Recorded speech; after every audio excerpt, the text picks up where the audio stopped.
সম্মানিত দর্শক মণ্ডলী, আসসালামু আলাইকুম। আশা করি আপনারা সবাই ভালো আছেন। আজকে আমার মুরগির বাচ্চা উঠেছে। আমি দেখাবো যে আমার কয়টা মুরগির বাচ্চা উঠেছে এবং আমার বাচ্চাগুলো এবং বড় মুরগি যেগুলো আমার পাস লেগেছে, যেহেতু আমি আমার খামারে ঢোকার সঙ্গে সঙ্গে মুরগিগুলো আমার পিছিয়ে পিছিয়ে চলে আসে। তো আমার মুরগির ডিম পারছে, দেখালাম দুইটা।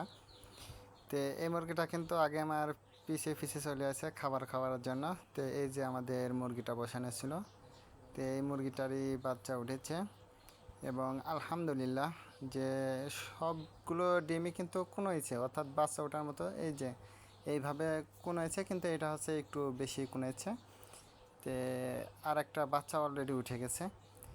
তে সবগুলো সম্ভবত সবগুলো বাচ্চাই উঠবে বলে আমি আশা রাখছি। তারপরেও আল্লাহ না করুক যদি একটা এটা থেকে দুইটা ডিম মিস হইলেও হইতে পারে, অ্যাকুরেট বলা যাচ্ছে না। তো শুক্রিয়া যে আমার মুরগির বাচ্চাটা উঠেছে, যেহেতু একটা বাচ্চা উঠেছে। তো একটা বাচ্চা ওঠাও কিন্তু খুবই আনন্দের বিষয়, তার কারণ প্রথম যে বাচ্চাটা ওঠে আর কি, সেটা কিন্তু খুব যত্ন এবং আদরের বাচ্চাটা হয়।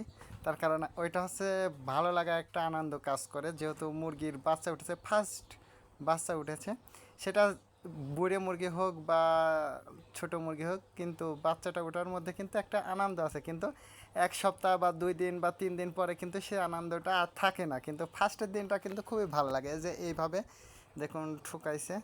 তে ইনশাল্লাহ আল্লাহ চাইলে বাচ্চা উঠবে। তে দ্বিতীয় পর্বে অর্থাৎ পরবর্তীতে আমি দেখাবো যে কয়টা বাচ্চা উঠেছে।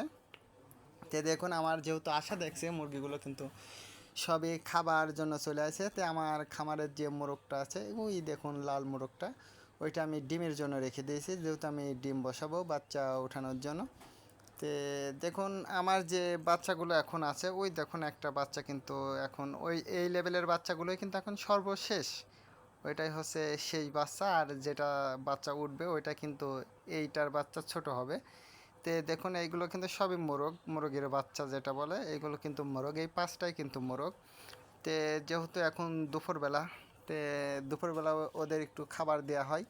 তে ওইটা কিন্তু আমার দেখার সঙ্গে সঙ্গে, তবে একটা জিনিস ভালো লাগে যে আপনি যদি খামার করেন তাহলে এই অনুভূতিটা বুঝবেন যে দেশি মুরগি লালন পালন করাতে আপনার প্রতি এই বাচ্চাগুলো বা এই মুরগিগুলোর কী ভালোবাসা তৈরি হয়, সেটা কিন্তু আপনি যখন খামার করবেন তখনই কিন্তু বুঝবেন। তার কারণ আপনি যেই জায়গা থেকে আসেন না কেন, যে বাজারঘাট যেখান থেকে আসেন, তখন কিন্তু আপনার মুরগিগুলো আপনাকে এক নজর শুধু দেখবে।